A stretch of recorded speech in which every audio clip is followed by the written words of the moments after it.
ಇವತ್ತಿನ ಮೊದಲನೇ point exercise. ನಮ್ಮೆಲ್ಲರಿಗೂ ಗೊತ್ತು ಎಕ್ಸಸೈಸ್ ಬಹಳ ಬಹಳ ಮುಖ್ಯ ಅಂತ.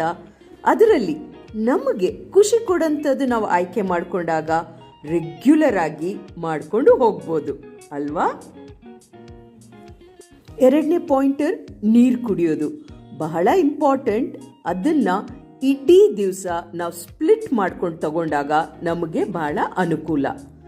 ಮೂರನೇದು ಕೇವಲ ನೀರು ಮಾತ್ರ ಅಲ್ಲ, ನಿಮಗೆ ಇಷ್ಟವಾಗಂಥದ್ದು ಗ್ರೀನ್ ಟೀ ಇರ್ಬೋದು, ನೀರಿಗೆ ಬೇರೆ ಬೇರೆ ಹಣ್ಣು ತರಕಾರಿ ಹಾಕಿ ಇನ್ಫ್ಯೂಸ್ಡ್ ವಾಟರ್ ಇರ್ಬೋದು, ಎಳನೀರು ಇರ್ಬೋದು, ಅಥವಾ ಮಜ್ಜಿಗೆ, ಇಂಥದ್ದು ಏನಾದರೂ ತಗೋಬೋದು. ನಾಲ್ಕನೇ ಪಾಯಿಂಟರ್, ನಮ್ಮ ಊಟದ ತಟ್ಟೆಯಲ್ಲಿ ಆದಷ್ಟು ಬೇರೆ ಬೇರೆ ಬಣ್ಣದ್ದು ಹಣ್ಣು ತರಕಾರಿಗಳನ್ನ ಆ್ಯಡ್ ಮಾಡ್ಕೊಳ್ಳೋದು.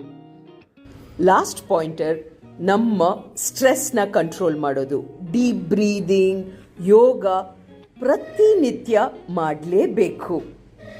ನಿಮ್ಮ ಅಡಿಗೆ ಮನೆಯಿಂದಾನೆ ಡಯಟ್ ಕೌನ್ಸಿಲಿಂಗ್ ಬೇಕು ಅಂದರೆ ನಿಮಗೆ ಅಥವಾ ನಿಮ್ಮ ಫ್ಯಾಮಿಲಿ ಫ್ರೆಂಡ್ಸ್ ಸರ್ಕಲ್ಗೆ ಮೇಲೆ ಕಾಣುವಂಥ ನಂಬರ್ಗೆ ವಾಟ್ಸಪ್ ಮಾಡಿ ನಾವು ಕನೆಕ್ಟ್ ಆಗ್ತೀವಿ. Thank you.